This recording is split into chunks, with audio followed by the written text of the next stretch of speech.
53-year-old man marrying a 9-year-old girl is definitely wrong. Today, in Cairo, New York, London, it's wrong because it's a violation of the law. Eudora Comnene, the wife of King Baldwin III of Jerusalem, was born in 1145. She became the wife of King Baldwin III at the age of 13.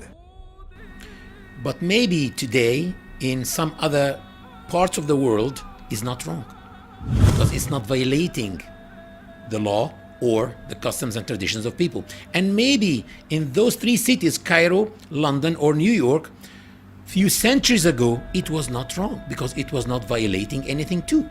So to say that something is wrong or not, you have to say it's wrong because of what? Because it's violating what? Now let's go through European palaces to see more of these cases. In the 12th century, on September 14th in 1169, a Byzantine emperor named Alexis Comnenus II married a beautiful girl named Agnes when her age was only 9 years old. It was an official and natural marriage back at that time. Also, when do people get married? Usually people get married after they finish their studies because it's very difficult to study and be married at the same time. So in the cities you find girls getting married in the age of 22, 23 after they finish college. In the villages where usually people don't go to college, you find girls getting married in the age of 18, 19 after they finish school. What do you think was the case when there were no schools or colleges? What were girls doing? They were just getting married as soon as they reached puberty. Mary, peace be upon her, gave birth to Al-Masih ibn Maryam, or Jesus, when she was only 13 years old.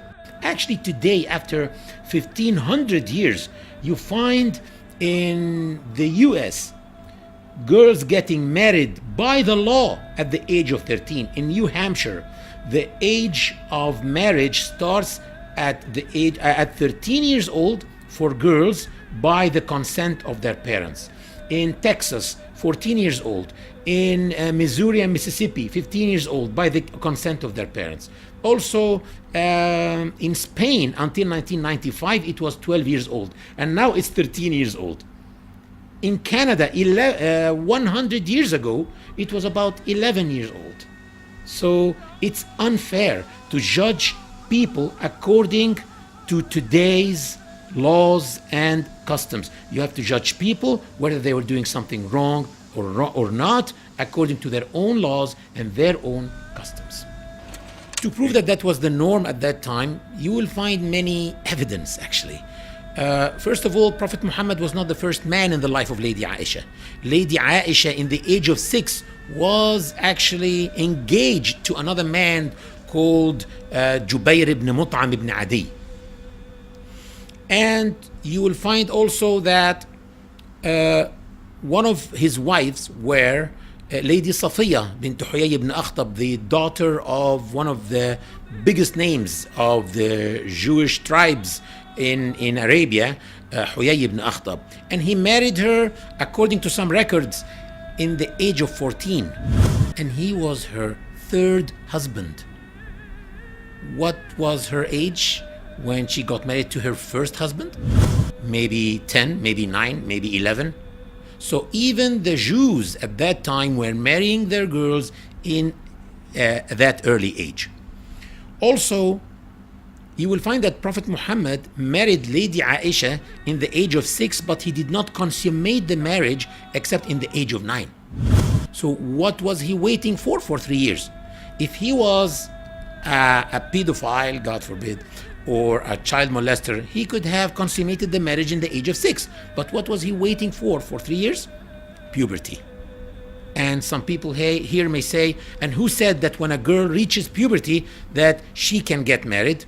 Simply the Encyclopedia Britannica. I opened the Encyclopedia Britannica, the 15th edition, volume number 26, page number 850, and I found the following definition for puberty. It says, in human physiology, Puberty is the stage or period of life when a child transforms into an adult normally capable of procreation. In 1184, Margaret, the Empress of Hungary, got married to Isaac II, the Byzantine emperor, when she was only 9 years old. This is why it's illogical to criticize the marriage of the Prophet Muhammad, peace be upon him, to Aisha, the daughter of the Prophet's closest companion, Abu Bakr.